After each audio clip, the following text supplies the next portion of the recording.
पति पत्नी का एक अलग ही महत्व है संसार में। और पति पत्नी में जैसे आप बहुत सारी कविताएं सुनते रहते हैं, पति पत्नी में झगड़ा होता है, प्यार होता है, मोहब्बत होती है और भी न जाने क्या क्या होता है जो एक सारी उम्र उस रिश्ते को जोड़े हुए रखता है। वो एक चूहा गया, एक बारात ऐसे निकल रही और बारात में बढ़िया बैंड बाजा बज रहा और बारात थी एकदम शेरों की, सारे उसमें शेर।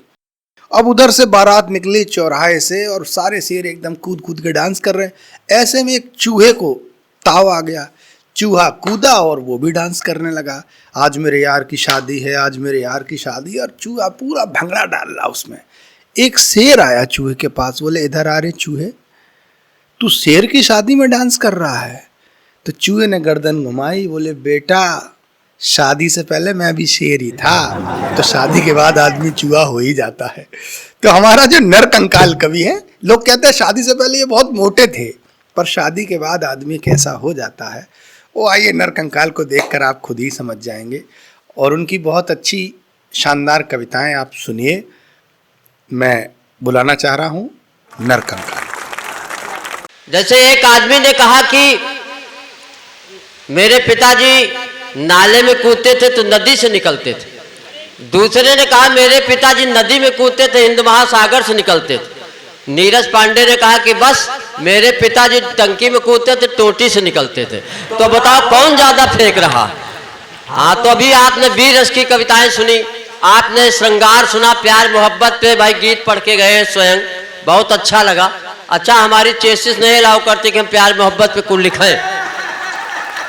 ये चेसिस इसलिए नहीं है, एक दो पंक्तियां पढ़ता हूं समझ में आ जाएगा कि प्यार मोहब्बत पे हम क्यों नहीं लिख पाए। वाह। कि महबूबा की बाहों में बहुत जोश आया, अब बीवी ने देख लिया तो अस्पताल में होश आया। तो ऐसे प्यार मोहब्बत से क्या मतलब? क्या बात है। देखो तीसरा संचालक बदल गया, मतलब हमारे आते संचालक बदल गए। श्यामल जी चले गए, नीरज आए वो भी चले गए, तुम आ गए बेटा। हाँ, अब घर जाना है, पता नहीं क्या क्या बदला मिले वहाँ। अरे कोई बात नहीं, हम इतना नहीं बदलेंगे। हाँ, हम बदला लेके ही बदलेंगे। सारा स्टेट के श्रोताओं को बहुत प्रणाम करता हूँ, बहुत आपके धैर्य को प्रणाम करता हूँ। बहुत देर से आप कविताएं सुन रहे हैं, चलिए हमको भी बर्दाश्त कर लीजिए थोड़ी देर। प्यार मोहब्बत की बातें चल रही और प्यार मोहब्बत की बातें वहां पे चल रही जहां एंटी रोमियो स्क्वाड लगा हुआ है। हाँ, सबसे बड़ी बात तो ये हो रही है। तो चलिए मैं भी प्यार के नाम पे कुछ पंक्तियां पढ़ता हूं। ऐसा नहीं है, प्रेमी प्रेमिका के प्यार की बात होती है, लेकिन एंटी रोमियो स्क्वाड लगे होने के बाद भी लखनऊ में प्यार चल रहा। जब मैं आया तो एक प्रेमी प्रेमिका से कह रहा था तुम्हारी आंखों में दुनिया देख रहा हूँ। हम रुक गए, हम कहा जब दुनिया देख रहे तो देख के बताओ चौराहे में चेकिंग तो नहीं चल रही? क्योंकि आज हमारे पास डीएल भी नहीं है। हाँ भाई, इतने जोर से तालियां काहे बजा रहे हो? यहाँ दो नरकंकाल है, एक नरकंकाल देख रहे हो, किन्नर कंकाल वो बैठा हुआ है। तालियां हो जाए भाई, ऐसा नहीं है। तो ऐसा नहीं, प्यार मोहब्बत के लिए हम भी ट्राई मारे। हमने भी एक प्रेमिका पाल रखी। एक दिन प्रेमिका ने कहा तुम्हारे लिए मर जाऊंगी। हम कहा तुम मर जाओगे तो हम भी बुर्ज खलीफा से कूद के मर जाएंगे।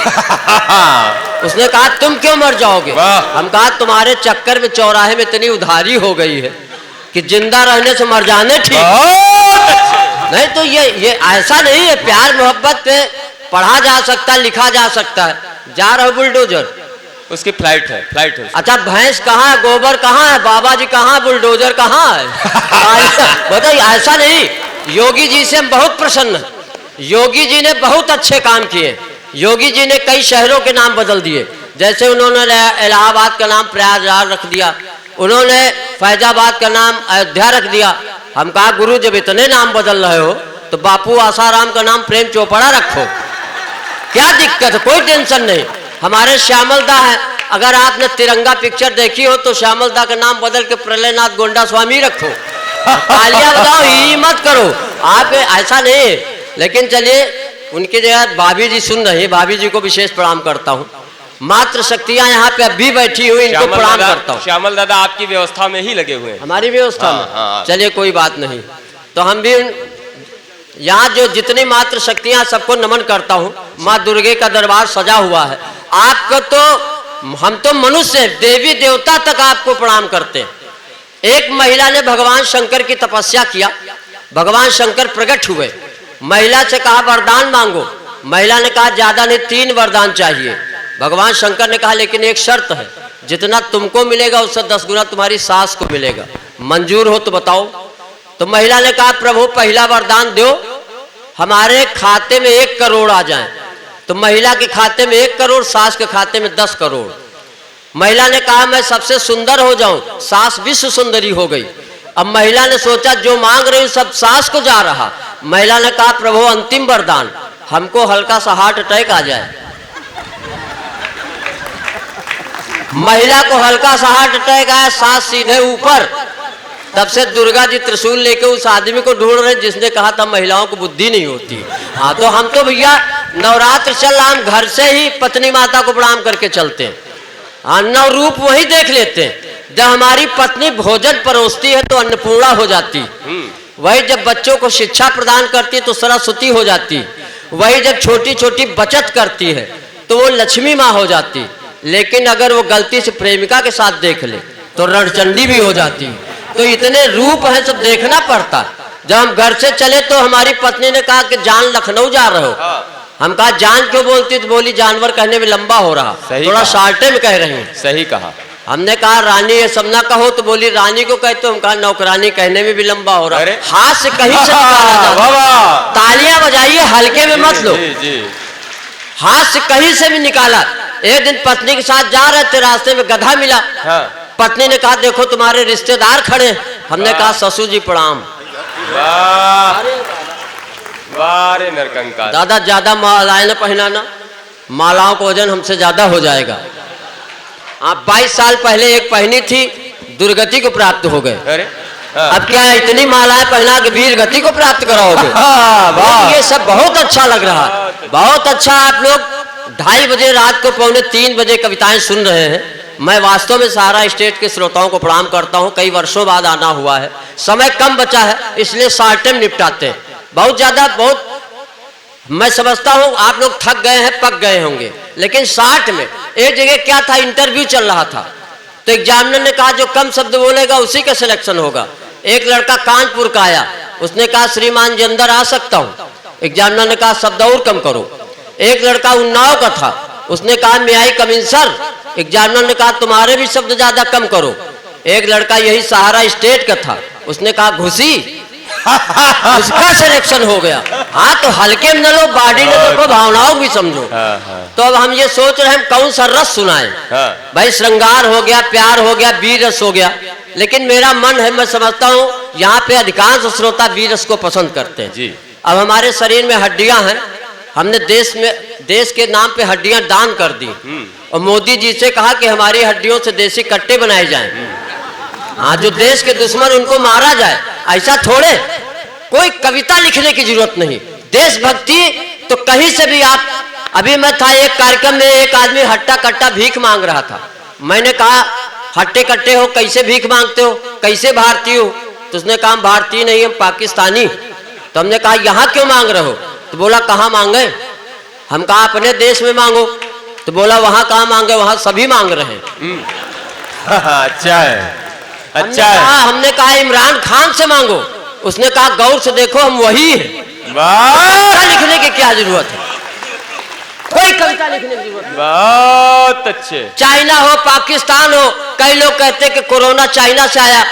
हमने चाइना को चैलेंज किया कि तुम क्या कर सकते हो, तुम कोरोना भेजो, कुछ भी भेजो, हमारे देश को नहीं बिगाड़ सकते हो। तुम जो कीड़े मकोड़े खाते हो, हम लोग चाइनीज ही खाते हैं।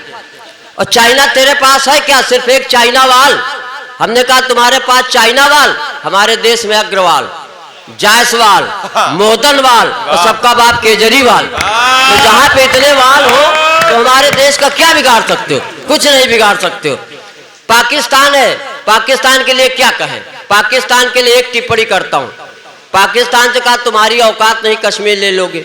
इंडिया के लड़के जब गर्लफ्रेंड का नंबर नहीं देते तो तुमको कश्मीर कहां से दे देंगे? वैसे हमारे जैसे कवि हैं, बहुत अच्छे काम हुए। यहाँ आया तो एक आदमी लोटा लेके शौच को जा रहा था, हमने डांटा। हम कहा मोदी जी ने इतना स्वच्छता अभियान कराया है, इतना उन्होंने शौचालय बनवाया है, तुम लोटा लेके बाहर जा रहे हो। उसने कहा तुम अपना काम करो, विपक्ष में। तो हम कहा ससुरदास ऐसा विपक्ष किस काम का? हाँ अभी आया तो हमसे अखिलेश द्विवेदी ने कहा 500 के छुट्टा लाओ। हाँ हमने इनको दिया, इन्होंने गिने तो बोले यार नरकंकाल ये तो 130 है, 370 का। हम काम ना मांगो, खत्म है। हाँ तालियां बजाओ अगर समझ में आ रहा। बस दो छोटी छोटी कविताएं पढ़ता हूं कि एक दिन मैंने बापू आसाराम से पूछा कि धारा 370 हटने पर आपके क्या है विचार? पूरा देश कर रहा मोदी और शाह की जय जयकार। वो बोले मैं भी नाचता गाता और हर्षाता, या 370 की जगह 376 हट जाता। तो अपना अपना स्वार्थ है। हमारे अखिलेश द्विवेदी जी नारी सशक्तिकरण की बात करते हैं। गुरु नारी सशक्तिकरण कुछ कहने की जरूरत नहीं है, वो तो हो रहा। एक दिन हमारी पत्नी आई, सगी पत्नी, एक गिलास में गरम गरम दूध लेके। तो हमने कहा 22 साल शादी को हो गए, कभी एक गिलास पानी नहीं दिया, दूध काहे लायू? कहें पी लो आज नाग पंचमी। हाँ तालियां बजाओ अगर समझ में आ रहा तो महिला सशक्तिकरण हर जगह। अंतिम पंक्तियां पढ़ के अपना स्थान लेता हूं। हमारी पत्नी ने कहा मायके रक्षाबंधन में चलना है तुमको भी। तो एक दिन मैं सपत्नीक बाइक से जा रहा था, जिंदगी एक सफर है गाना गा रहा था कि सामने से गधा आया, मैं बाइक से ही टकराया, दोनों लोग नीचे आ गए, दो मुंह मिट्टी खा गए। 10-12 लोग दौड़े, मेरी पत्नी को उठाया, बहन जी कहाँ चोट लगी, हमदर्दी जताया। और मैं दर्द से बिलबिला रहा था, मेरी मदद करो चिल्ला रहा था। मैंने कहा अरे नालायको, बहन का ही दुख दर्द मिटाओगे और जीजा जी मर रहे, इनको कब उठाओगे?